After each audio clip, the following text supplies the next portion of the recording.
Ini anakan keladi didapat tanpa ayah. Ini terdapat ratusan, kalau dihitung-hitung hampir ini 2 pot ini 250-an ya kurang lebih, dan ini bisa diikuti terutama untuk sobat pemula. Tolong disimak karena ini bermanfaat sekali. Oke.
Di pemula mendapatkan keladi seperti ini kayaknya bingung ya, namun nggak sebingung itu dan nggak segampang itu juga.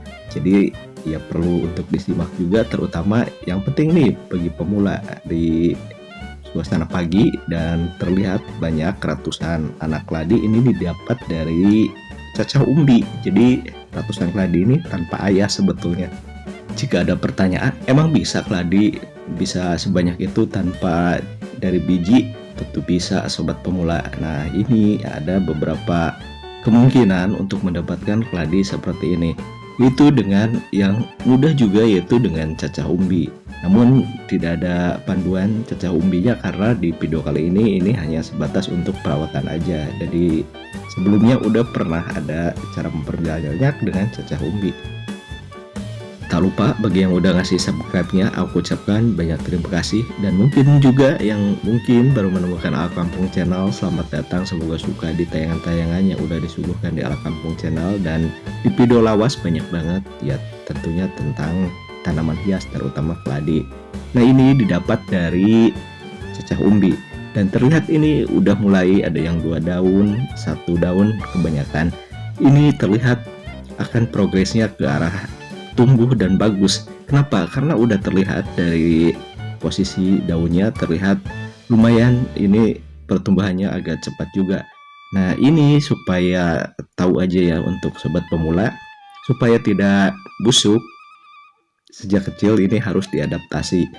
Maksudnya diadaptasi di alam terbuka. Jadi enggak berlebihan cara perawatannya, karena kalau misalkan banyak juga yang keladinya itu disungkup atau juga di bawah paranet, di bawah naungan, sehingga dia terlihat mungkin ya subur dan aman.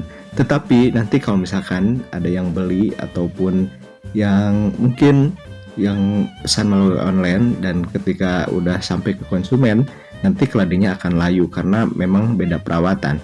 Berbeda dengan keladi yang perawatan seperti ini dari kecil udah dibiarkan di alam terbuka, dan ketika ada yang beli online hampir dipastikan ini dia gampang sekali beradaptasi kalau posisinya seperti ini. Itu salah satu trik untuk mendapatkan keladi yang gampang dan mudah untuk tumbuh. Nah, ini seperti ini juga. Seperti di video sebelumnya, keladi itu jangan terlalu dirawat dengan berlebihan. Nah, seperti ini udah mulai remaja dan ini udah lumayan nampak karakternya. Nah, ini udah daunnya udah sedikit berminyak dan ini nampak remaja keladi.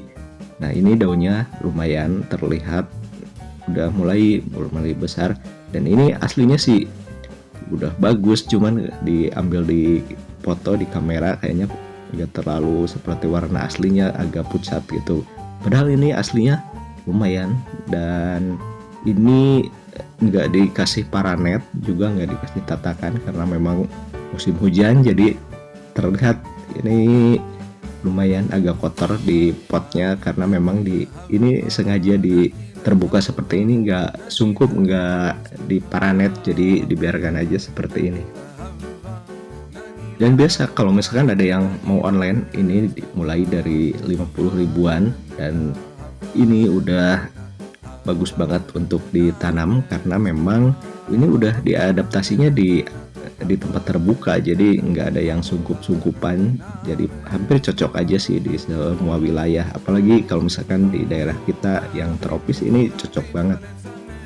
Di akhir video nanti ada sedikit panduan, yaitu gimana sih caranya supaya bagus. Tadi kan di awal ada cairan yang putih. Oke, simak dulu tips yang berikut ini ya.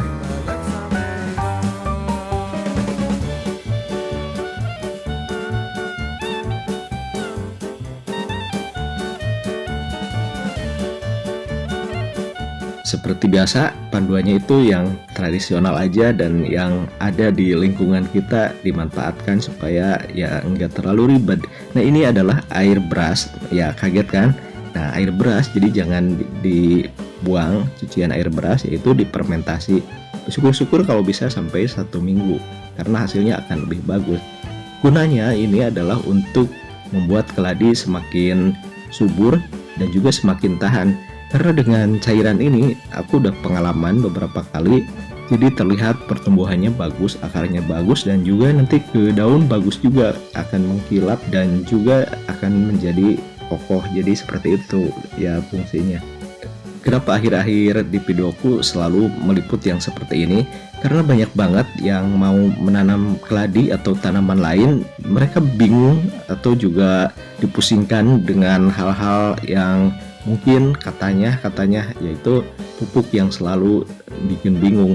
Nah, seperti biasa ini adalah indukan yang seperti di awal video tadi, ini indukan yang setelah besar, setelah rimbun nampaknya seperti ini.